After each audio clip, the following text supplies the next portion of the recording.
മോശയുടെ നിയമമനുസരിച്ച് ശുദ്ധീകരണത്തിനുള്ള ദിവസങ്ങൾ പൂർത്തിയായപ്പോൾ അവർ അവനെ കർത്താവിന് സമർപ്പിക്കുവാൻ ജെറുസലമിലേക്ക് കൊണ്ടുപോയി. ലൂക്കായുടെ സുവിശേഷം 2-ാം അധ്യായം 22-ാം തിരുവചനം. യേശുവിൽ ഏറ്റവും പ്രിയപ്പെട്ടവരെ, പരിശുദ്ധ ത്രിത്വത്തിന്റെ പ്രതിരൂപം തന്നെയായ തിരുക്കുടുംബത്തിന്റെ തിരുനാൾ നാം ഇന്ന് ആഘോഷിക്കുകയാണ്.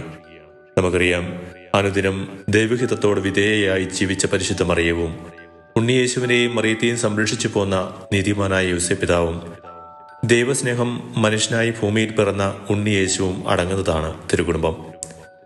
ഈശോയുടെ മാതാപിതാക്കൾ മറ്റേതൊരു മാതാപിതാക്കളെയും പോലെ ശുദ്ധീകരണത്തെ സംബന്ധിച്ച നിയമം അനുസരണയോടെ പാലിക്കുവാൻ തയ്യാറാകുന്നതായി നാം വചനത്തിൽ വായിക്കുന്നു.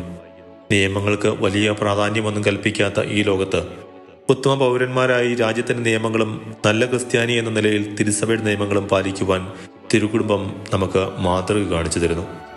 നസറത്തിലെ കൊച്ചു ഭവനത്തിൽ യോസേപ്പിന്റെയും മറിയത്തിന്റെയും പരസ്പര സ്നേഹവും സഹകരണവും ദൈവത്തിലുള്ള ആഴമായ വിശ്വാസവും ഈശോയുടെ സാന്നിധ്യം കൊണ്ട് തങ്ങളുടെ എളിയ ഭവനത്തെ സമാധാനവും സ്നേഹവും നിറഞ്ഞ് സ്വർഗമാക്കി മാറ്റുവാൻ അവർക്ക് സാധിച്ചു. നമ്മുടെ കുടുംബങ്ങളും തിരുക്കുടുംബങ്ങൾ ആയി മാറുവാൻ നസറത്തിലെ തിരുകുടുംബത്തെ നമുക്കും അനുകരിക്കാം.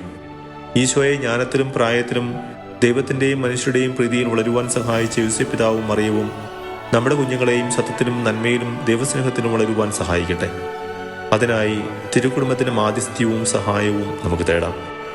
നമ്മുടെ കർത്താവായ യേശു മിശിഹായുടെ കൃപയും പിതാവായ ദൈവത്തിന്റെ സ്നേഹവും പരിശുദ്ധാത്മാവിന്റെ സഹവാസവും നമ്മോടുകൂടി ഉണ്ടായിരിക്കട്ടെ, ഇപ്പോഴും എപ്പോഴും എന്നേക്കും. ആമേൻ.